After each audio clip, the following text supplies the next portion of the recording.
Bonjour, bienvenue à toi sur la nouvelle chaîne Métanoïa, ce nouveau concept que je t'ai présenté, que tu as accepté de gaieté de cœur. Je te remercie vraiment pour ta présence ici. Alors, je suis Mélisande Mougani, je suis coach et entrepreneur.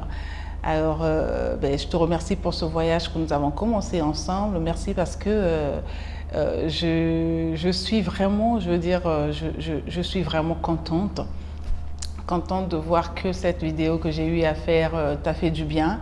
Merci pour les commentaires que j'ai lus avec beaucoup d'attention. Et donc aujourd'hui, je voulais te parler d'une autre histoire de ma vie, un autre story time à laquelle j'ai vraiment failli perdre ma vie par désobéissance. Et ça s'est passé avec mes sœurs.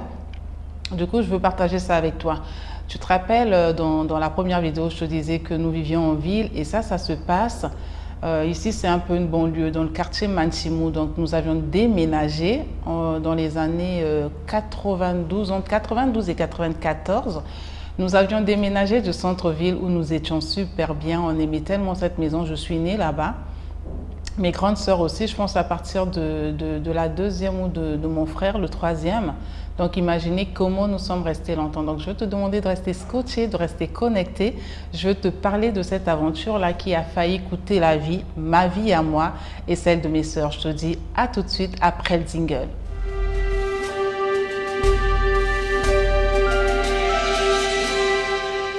Me voilà de retour. Alors, c'est quoi cette histoire? Donc, comme je te disais, nous avions déménagé, nous sommes partis au quartier Manchimou. Déjà, quand la maison était encore en plein chantier, étant au centre-ville, quand nous partions avec les parents, voilà, pour voir la maison, on était un peu démotivés parce que du centre-ville, là où nous étions, c'était assez mouvementé. Nous avions tous nos amis dans les alentours, dans les parages, et comme nous étions en plein centre-ville, on recevait beaucoup de nos amis, généralement les week-ends et en plus du restaurant de maman. Donc les gens, des amis venaient, des fois même les dragueurs quand on était en train de grandir, là les dragueurs qui venaient. Donc tout était mélangé dans le lot des clients, non, maman, collègues de classe, les clients, vous voyez un peu ce que je veux dire.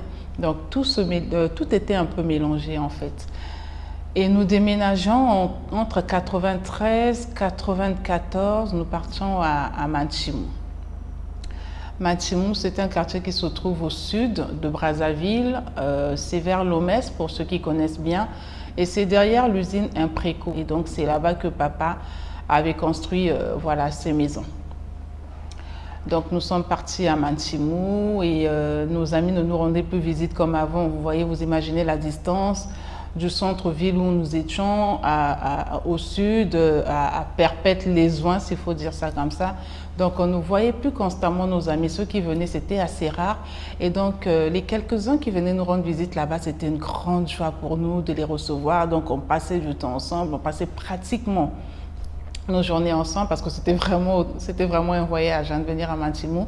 Il fallait que ces amis-là vous aiment, qu'ils aient vraiment beaucoup d'affection, beaucoup de confiance, beaucoup de considération pour venir nous voir là-bas. Donc, on vivait à Manchimou et il est arrivé un jour, c'était un dimanche. C'était un dimanche. Nous avions des amis qui sont venus nous rendre visite. Donc, ils étaient en voiture, ils sont venus nous rendre visite. Et avant que nos amis n'arrivent, vous savez, les parents, généralement, ils ont un sixième sens. Je ne saurais pas l'expliquer, mais les parents, généralement, un sixième sens, ils ressentent les choses, quoi. Et en particulier les mamans, en tout cas en particulier les mamans, elles ont cette chose-là, elles savent ressentir quand il y a un danger qui se prépare, vraiment elles savent le ressentir. Et ce dimanche-là, maman, comme elle était dans une consécration, voilà, donc elle partait à l'église, elle nous a dit ce jour-là vraiment de ne pas sortir. Elle dit aujourd'hui ne sortez pas. On lui demande mais pourquoi? Déjà nous on n'avait pas l'intention de sortir, on n'avait pas un programme. Et donc, elle a tellement insisté ce jour-là que nous ne sortons pas. Ok, bon, pour nous, c'était un peu tout naturel. On n'avait pas l'intention de sortir. On était à la maison. Et quand maman s'en va, elle démarre sa voiture, elle est partie à l'église, elle laisse les enfants, elle a laissé les consignes. Ok, on reste à la maison. Et quand maman s'en va, nos amis viennent nous rendre visite. On entend les klaxons et tout le mouvement. On sort là, on était contente. Mais voilà, vous êtes venus nous rendre visite et tout. On était tellement, mais tellement contentes. Donc on est resté un moment, on a papoté, on s'est dit, bon, qu'est-ce qu'on fait? On fait un tour, on sort un peu. Ben, nous, dans la joie de voir que nos amis sont venus nous voir quand même dans un quartier assez reculé, en plus ils étaient véhiculés, c'est pas qu'on allait prendre un taxi. On se dit oui, pourquoi ne pas faire un tour? On fait un petit tour parce qu'on venait d'arriver dans le quartier, on ne connaissait pas encore vraiment les voisins. Donc vous voyez un peu. Donc on sort avec nos amis. On a oublié que maman nous a donné les consignes de ne pas sortir. Attendons, on reçoit nos amis qui sont venus. Vous voyez un peu, vous êtes jeune, là, il y a le son qui bout dans le corps. Donc tout de suite, on a oublié les consignes de maman. Nous sommes sortis. Et j'étais avec mes deux grandes sœurs. Alors, ma sœur aînée, celle que je suis, d'accord, tout de suite, c'est celle que je suis juste après. Nous avons 2 ans d'écart. Et avec l'autre, nous avons 7 ans d'écart. Donc, et nous avions généralement des amis communs. Et donc, toutes les 3, nous sommes dit, mais on fait un tour. On est sortis. Donc, c'était les amis qui étaient venus nous voir avaient 2 voitures. Donc, il y avait 2 voitures, donc nous sommes rentrés, toutes les 3, nous sommes rentrés dans une voiture. Enfin, je pense, quand on est parti, on était dans la même voiture, je ne sais pas. Et dans le mouvement et tout, avec les amis, on se dit, bon, les intrigues des amis, on dit, bon, on fait la route, on va sur la route du Nord. Oui, et tout, la joie, on va sur la route du Nord. De toutes les façons, maman, quand elle va à l'église, et aujourd'hui, elle a un grand séminaire, donc elle ne rentrera pas tout de suite, on essaiera de rentrer avant elle. Ok, c'est bon, oui. Donc, on s'entend. Les sœurs, on est toutes d'accord avec les amis. Oui, alors, on s'en va sur la route du Nord. On s'amuse, on s'éclate, on boit, on rigole. En tout cas, franchement, c'était beau. On avait passé un bon moment ensemble.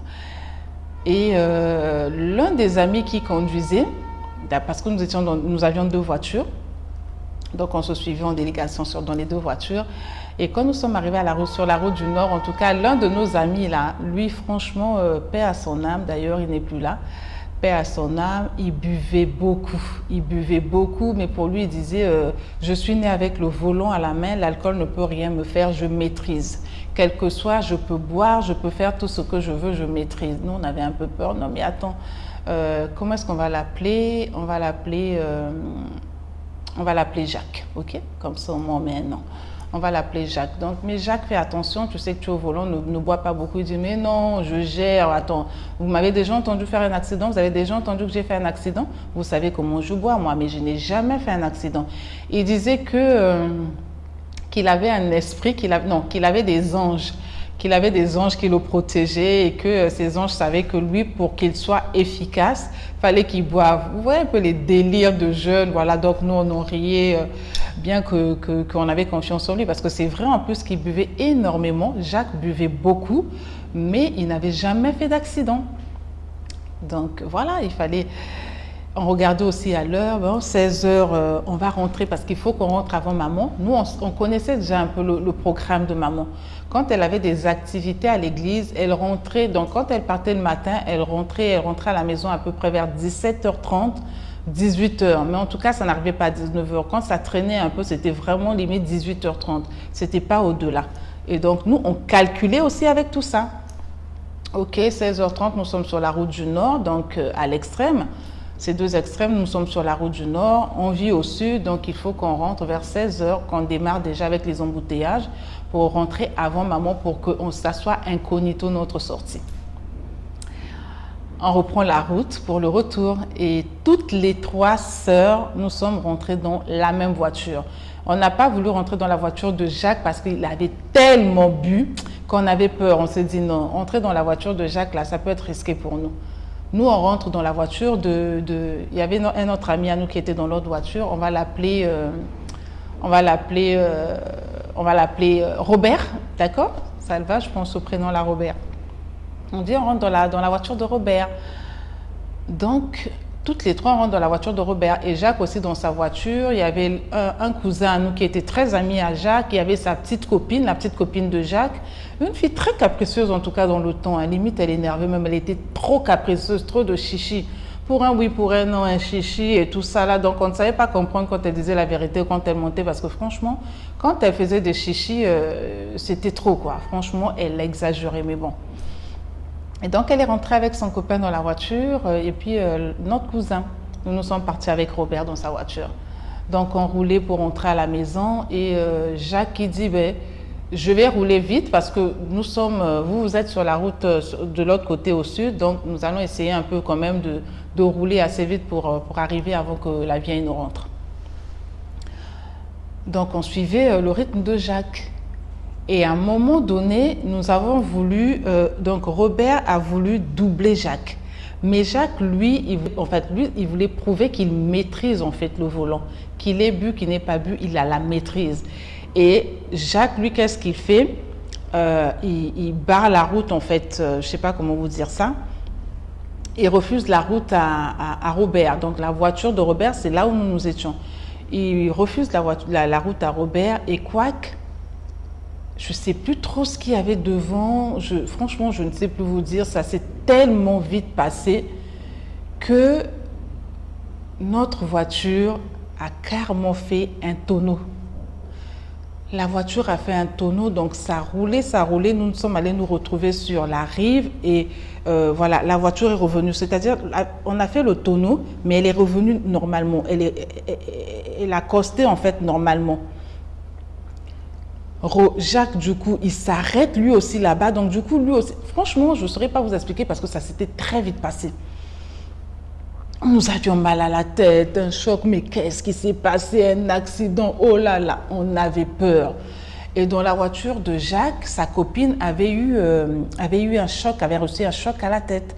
Bon, c'est comme je vous disais, elle exagérait tellement quand elle faisait. On ne savait pas croire, enfin, on ne savait pas jauger si elle exagérait, si elle avait réellement mal. C'est vrai qu'elle ne s'était pas blessée. En tout cas, Dieu merci pour nous, personne ne s'était blessé. On est sorti de là, on avait des vertiges, on cherchait à réaliser mais qu'est-ce qui s'est passé? Et puis la peur. Oula, toutes les trois, les sœurs, on a cherché à voir est-ce que tout le monde va bien? Oui, des petits bobos, enfin, des petits maux de tête, la panique, c'était plus de peur que de mal. Mais on avait peur. Et la copine de Jacques, elle, franchement, elle criait, elle a fait tout un scandale. Non, ma tête, je ne ressens plus ma tête et tout, c'était tout un scandale. On s'est dit, bon, on ne peut pas rentrer comme ça si elle est mal. On passe par l'hôpital. Et heureusement, les voitures n'avaient pas vraiment eu de choc. Je ne sais pas vous dire ce qui s'est passé. On est sorti de là indemne. On n'a rien eu, mes trois sœurs. Et c'est la copine de Jacques qui avait ressenti, en fait, qui disait qu'elle était mal, voilà. Et comme elle ne saignait pas, elle n'avait rien, donc du coup, on a eu peur peut-être qu'elle a eu un caillou dans la tête, bref. On a couru, on a roulé, nous sommes partis au CHU de Brazzaville. On arrive au CHU, on fait des radios, examens, on l'examine. Finalement, elle n'avait rien. Finalement, elle n'avait rien. Et donc, on a perdu du temps là. Mais, enfin, perdu du temps. Il fallait quand même qu'on aille à l'hôpital pour vérifier son état. C'était logique, c'était normal parce que, voilà, elle criait de douleur. Et finalement, elle n'avait rien. Donc, Jacques reste avec elle. Donc, il la raccompagne chez elle à la maison. Et nous, Robert, nous ramène chez nous à la maison. Et quand on arrive à la maison, nous avions tellement, mais tellement peur. Et on arrive à la maison, il faisait déjà nuit. On revenait de la route du Nord. On est passé par le CHU par rapport à cet accident pour voir la copine de Jacques s'il n'y avait pas quelque chose de grave. Nous, c'était plus de peur que d'autres choses. Franchement, je ne sais pas comment vous le dire. Nous sommes sortis de là, même pas avec un bobo. Malgré le tonneau que la voiture avait fait, pas avec un seul bobo, mes sœurs et moi. Et donc, on arrive à la maison, il faisait déjà nuit. Maman était déjà là quand on arrive. On ouvre le portail, la voiture de maman est là. Il s'avère qu'elle nous avait dit de ne pas sortir. Nous sommes sortis, on a désobéi, d'accord, à ce que maman nous a dit. Nous sommes sortis et nous avions fait un accident sur la route. Nous avions fait un accident sur la route. En ce temps-là, aujourd'hui, je vous en parle. Il y a beaucoup de choses pour lesquelles nous faisons la tête dure. Il y a beaucoup de choses pour lesquelles nous désobéissons. Et nos enfants aussi d'ailleurs. Et c'est aujourd'hui en tant que mère que je me rends compte, il m'arrive de me poser des questions de savoir, mais est-ce que maman savait qu'on allait faire un accident? Pourquoi elle ne nous a pas dit concrètement pourquoi il ne fallait pas qu'on sorte? Elle nous a parlé à demi-mot. Donc on s'est mis à se poser beaucoup de questions, mes sœurs et moi. Mais pourquoi elle ne nous a pas dit? Peut-être qu'on ne serait pas sorti si elle nous avait dit qu'on courait un risque de mort, d'accident, un truc comme ça. Donc on se posait mille et une questions. Mais pourquoi? Bref, on arrive à la maison avec la peur. Notre grand frère était là.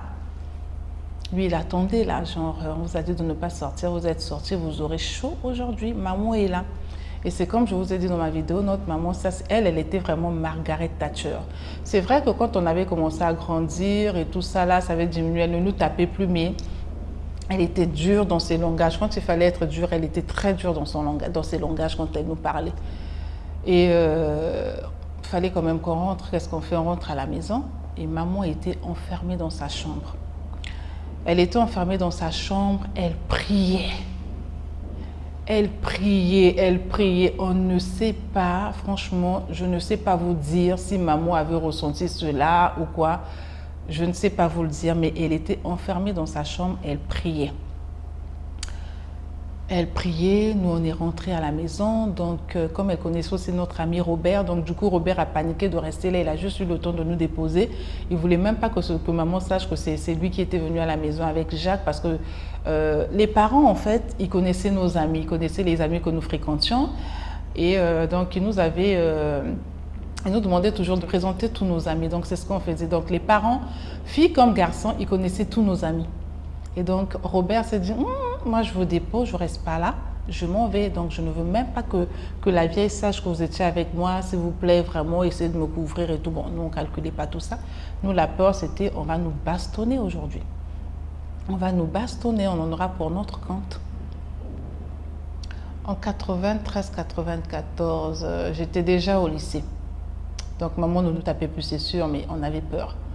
Parce que là, c'était vraiment quelque chose, comment l'expliquer? Nous sommes rentrés, nous étions sales. Comment l'expliquer que nous sommes sortis, que nous sommes partis sur la route du Nord? Pire qu'on a eu à faire un accident. Bon, il fallait bien expliquer pourquoi vous rentrez vers 19h. À votre âge, on vous dit de ne pas sortir. Vous sortez, vous rentrez vers 19h, c'est-à-dire vous rentrez après maman. Donc, vous l'expliquez ça comment? Vous étiez où? On vous a demandé de ne pas sortir. Quand c'est comme ça, tu ne mens plus, hein? Tu es obligé de dire la vérité, surtout avec la panique, avec la peur, le stress de l'accident que nous avons vécu, les cris de la copine de Jacques qui n'arrêtait pas de surgir, en tout cas moi dans ma tête, je ne sais pas pour mes soeurs. Donc la panique là, comment est-ce qu'elle est rentrée chez elle? C'est vrai qu'à l'hôpital, on a dit qu'elle n'avait pas, que c'était plus de peur que de mal, mais on avait quand même prescrit une ordonnance. Donc tout ça dans la panique. Et Jacques, comment est-ce qu'il est rentré à la maison? En ce temps-là, il n'y avait pas de téléphone portable. Il n'y avait pas de téléphone portable en ce temps-là. Donc, on ne pouvait pas avoir les nouvelles de Jacques. Est-ce qu'il est bien rentré, vu l'état dans lequel il était? Est-ce que donc, c'était un mélange de peur, de stress, tout était mélangé, quoi. De regret de ne pas avoir obéi à maman. On est sorti. Donc, c'était un mélange de tout. Et maman était dans sa chambre, elle priait, elle s'était enfermée dans sa chambre parce qu'on savait que comme maman était dans sa chambre, elle priait, elle s'enfermait et donc on ne pouvait pas la déranger. On connaissait un peu ses heures de prière aussi, on connaissait les habitudes de maman. Donc on rentre et le grand frère nous interdit de rentrer dans la maison parce qu'on voulait aller se laver rapidement, se changer, voilà. Il nous interdit, donc on était dehors, on attendait. Et quand maman finit de prier, elle sort. Quand elle sort, tétanisée par la peur de ce que nous avons vécu, on pleurait en fait. On s'est mis à pleurer à chaudes larmes et tout. Maman était debout comme ça. Elle était debout devant la porte, elle nous regardait. Sans nous poser la question, où est-ce que vous étiez, pourquoi vous pleurez et tout. Donc on voulait un peu prendre les avances, quoi. Genre peut-être qu'elle aura pitié de nous, elle aura compassion de nous. En plus, quand on va lui raconter ce qu'on a vécu, il se pourrait que voilà, qu'on échappe à la punition, quoi. Donc c'est ce qu'on se disait. Elle était là, elle nous regardait comme ça, calmement. Et c'est notre grand frère qui parle, qui dit, mais parlez, dites à maman ce que vous avez fait, où est-ce que vous étiez, parlez, dites à maman, où est-ce que vous étiez, qu'est-ce que vous avez fait? La voix un peu, voilà, la voix rock et tout. Maman, voilà ce qui s'est passé. On a commencé à donner des explications sans que maman nous pose la question. Parce que juste le fait qu'elle était debout comme ça, tranquillement, sans mot dire, en train de nous regarder. Donc dans ses yeux, on sentait le mélange de colère, de pitié, de tout quoi. d'une maman qui était... en tout cas, on sentait ce mélange-là dans ses yeux. On a commencé à confesser notre erreur. Oui, maman, nous sommes sortis tout à l'heure, voilà ce qui s'est passé. Là, on a peur, on ne sait même pas si Jacques est rentré chez lui. Là, maintenant, vous dosez un peu si ton fils Jacques est rentré chez lui. Il y a sa copine que tu connais là, tu sais, celle qui est claire de peau là, on ne sait pas si elle est rentrée aussi, si elle est bien rentrée à la maison. Vous voyez un peu le visage des enfants qui veulent jouer, voilà. Si elle est rentrée à la maison et tout, maman, vraiment pardonne-nous, on ne sait pas ce qui nous a pris et tout. Vraiment, on est désolé, maman. Donc, voilà. Elle nous regardait. Elle nous a dit, allez prendre votre douche. De toute façon, on était rentrés dans la maison. On a couru, on allait se laver, on s'est dit, sauver et tout. Maman ne va pas nous taper. Comme elle nous a dit de rentrer, elle n'a rien dit, donc elle ne va pas nous taper et certainement aussi qu'elle ne va pas le dire à papa.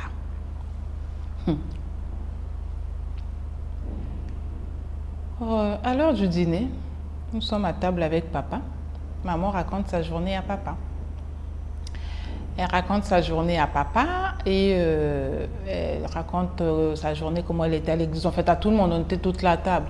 Elle raconte un peu à nous tous qui étions à table. Et là, maintenant, elle dit, ah tiens, tes enfants ont vécu une aventure aujourd'hui. Aïe.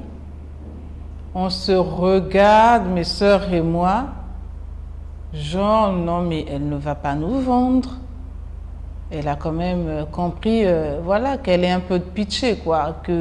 Un peu de compassion quand même, maman, tu ne vas pas nous vendre là.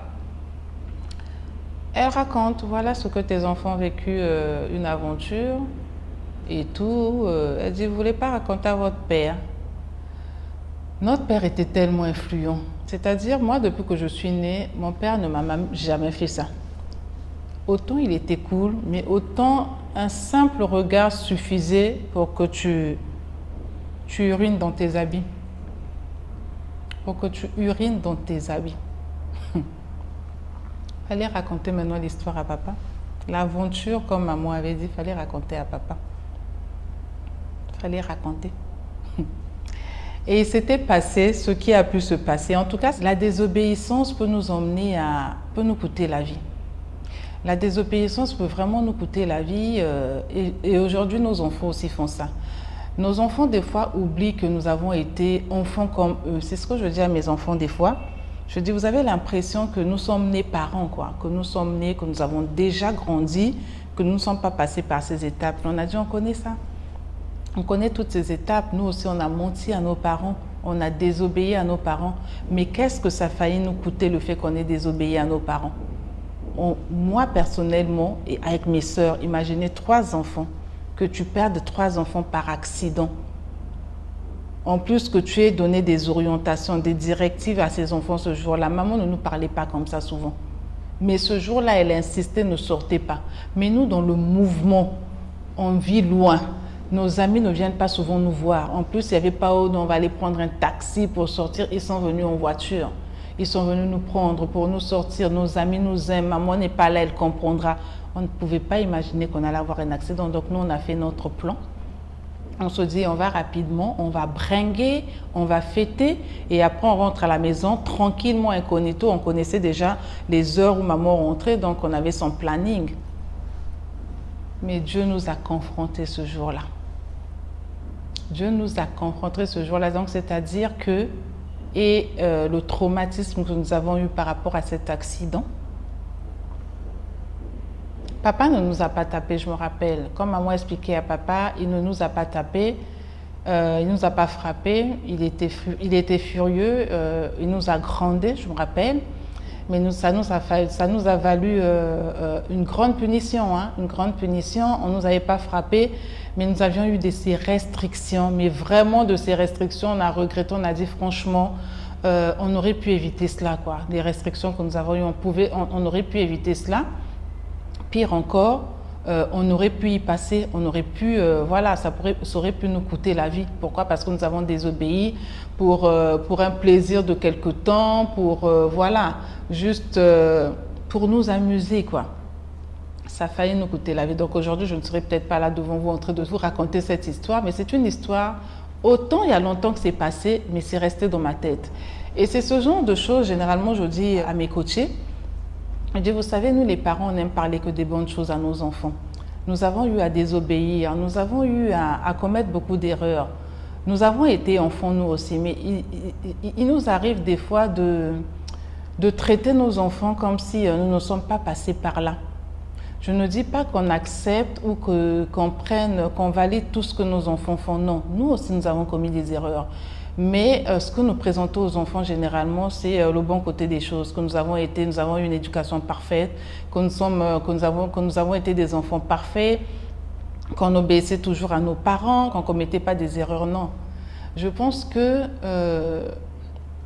franchement, sincèrement, je pense que si aujourd'hui on arrivait à avoir des discussions sérieuses, avoir une communication avec nos enfants, les expliquer un peu ce que certaines choses, certaines désobéissances, certaines erreurs, certains échecs, certaines expériences que nous avons connues, ce que ça nous a coûté, on les aidera mieux à éviter certaines, en fait, à ne pas faire les mêmes erreurs que nous, quoi.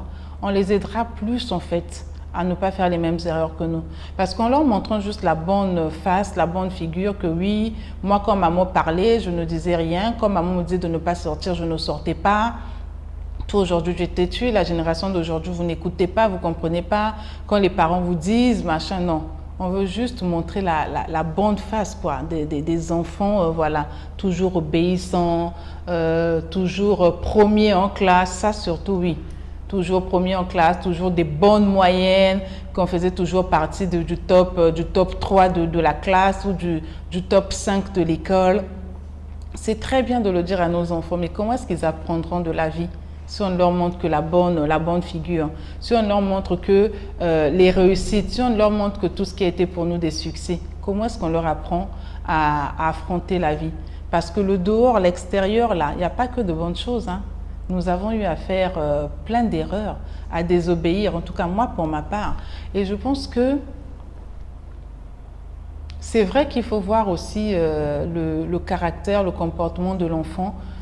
Et chacun de nous, je pense, chacun de nous en tant que parents, chacun de nous en tant que mère, nous connaissons nos enfants et nous savons quelle est la technique, quelle est la stratégie, quelle est l'approche qu'on peut avoir pour expliquer à ces bouts de chou-là, à nos amours, à nos trésors, à les aider vraiment à ne pas commettre les mêmes erreurs. À ne pas commettre les mêmes erreurs. Aujourd'hui, il y a beaucoup de choses que nos enfants apprennent au travers des réseaux sociaux. Ils désobéissent énormément à certaines choses. Ils apprennent beaucoup de choses à l'extérieur, beaucoup de choses hors de la maison. Pourquoi? Parce que nous leur prouvons et nous leur montrons que nous étions des merveilleux enfants. On ne commettait pas d'erreurs, pas de bêtises. En fait, on effleurait la perfection, quoi. On ne les aidera pas comme ça. Nous avons désobéi. Et moi, la désobéissance avec mes sœurs a failli nous coûter la mort. Je pense que si aujourd'hui, au travers de ces erreurs-là, nous utilisons ces erreurs-là pour communiquer avec nos enfants, nous allons construire une élite, nous allons avoir juste des bijoux. Des bijoux, parce qu'ils apprennent de par eux-mêmes, ils apprennent à l'extérieur, ils apprennent sur les réseaux sociaux. Pourquoi? Parce que maman est tellement parfaite. Si je lui explique ce que je suis en train d'endurer aujourd'hui, peut-être dans ma relation, dans ma vie avec mon petit copain, elle ne comprendra pas. Maman est trop chrétienne dans sa tête, maman est trop croyante. Et donc, je n'ai pas droit à l'erreur. L'enfant vous montrera la bonne face. Et c'est ce qui fait que généralement, on ne connaît pas nos enfants en fait.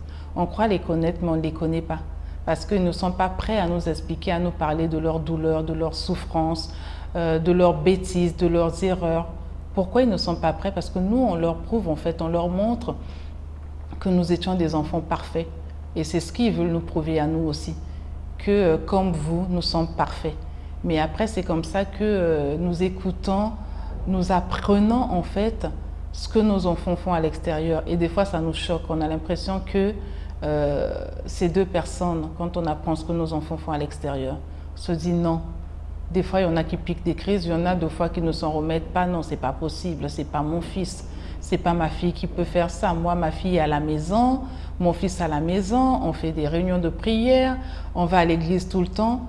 Mais tu le prouves, tu montres à ta fille, tu montres à ton fils que tu as eu une enfance parfaite, que tu n'as pas commis d'erreur, que tu n'as jamais désobéi. Comment est-ce que tu veux que ton fils ou ta fille, bref, ton enfant, vienne te confier les douleurs, vienne te parler en fait de ce qu'elle rencontre dans sa vie au quotidien, quand elle n'est pas là, quand elle n'est pas avec toi, quand il n'est pas avec toi, quand il est à l'école, quand il est avec des amis, ce qu'on lui dit, les expériences qu'on lui demande de faire. Comment est-ce qu'elle vient t'en parler si toi, tu as eu une enfance parfaite? Soyons des parents intègres, aidons vraiment nos enfants. Nous avons désobéi, nous aussi.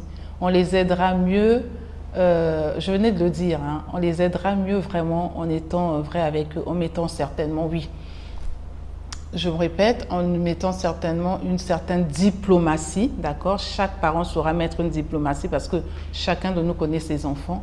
Mais moi, pour ma part, en tout cas, je suis pour celle qui veut avoir une communication réelle.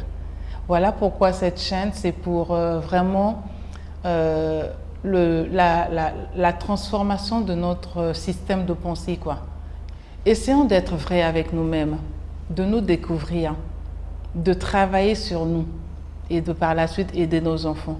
Parce que si nous continuons à enfuir à l'intérieur de nous ces enfants désobéissants que nous étions, ces enfants menteurs que nous étions, nous n'arriverons pas à aider nos enfants. C'est vrai qu'on n'a pas été menteurs, voilà, tout le temps, mais nous avons commis des erreurs. Expliquons à nos enfants ce que ces erreurs nous ont coûté, pour les aider, pour qu'eux, ils comprennent mieux que si les parents ont commis ces erreurs-là, c'est mieux pour nous de les éviter parce qu'ils en ont payé un prix. Ok? Transformons notre système de pensée. La rigueur, c'est bien. La discipline, c'est bien. Mais les erreurs, c'est les erreurs qui nous aident à affronter la vie. C'est les échecs, ce qu'on appelle échecs, qui nous aident à reculer pour mieux sauter. Et c'est comme ça également que nous allons aider nos enfants. En tout cas, voilà de cette histoire, d'accord, qui m'a permis d'apprendre que la désobéissance peut me coûter. Et peut me coûter énormément, et parce que ça a failli me coûter la vie. Encore, je suis vivant, Dieu merci. Mais il y en a à qui ça a coûté de déshonneur, le manque d'assurance, des opportunités, beaucoup de choses. Alors toi, dans les commentaires, si tu peux me dire, toi, ce que la désobéissance t'a coûté quand tu étais enfant, vraiment, c'est dans la sincérité. De dire dans les commentaires, toi, qu'est-ce que ça t'a coûté la désobéissance? Parce que je sais qu'au moins une fois dans ta vie, tu as désobéi. Qu'est-ce que ça t'a coûté? Qu'est-ce que tu as commis comme acte de désobéissance? Si tu peux le mettre dans les commentaires pour qu'ensemble, nous transformons nos systèmes de pensée. C'est en confessant ses fautes que l'on est plus à l'aise avec soi, que l'on est plus à l'aise avec les autres et qu'on attire à nous, je veux dire, la bonne énergie et que tout ce que nous faisons arrive à marcher. Ce n'est pas en camouflant, ce n'est pas en cachant. Ok? J'attends de toi dans les commentaires que tu me dises que la désobéissance t'a coûté. Qu'est-ce que tu as commis comme acte de désobéissance, le plus grave d'ailleurs, d'accord? Je suis tentée de le savoir et surtout de partager cette vidéo pour que cette communauté s'agrandisse et qu'ensemble, que nous soyons des parents, fiers demain de nos enfants et que nos enfants aussi comprennent que nous ne sommes pas des parents géniaux, que nous n'avons pas toujours été des enfants géniaux, que nous avons également, comme eux, ils commettent aujourd'hui les bêtises, que nous en avons commis nous aussi. Le plus important, c'est que nous avons appris de ces bêtises-là, de ces erreurs, de ces actes de désobéissance. Et donc, on aimerait les accompagner pour qu'eux également, qu'ils ne commettent pas cela. OK? Donc, j'attends dans les commentaires ce que tu vas me dire. Et je te dis à très bientôt. N'oublie pas de t'abonner, de liker, d'activer surtout la cloche de notification pour être au courant de tout ce que je vais poster sur cette nouvelle chaîne. Et encore, merci pour ta confiance, pour tes commentaires et surtout pour ta franchise. À très bientôt. Au revoir.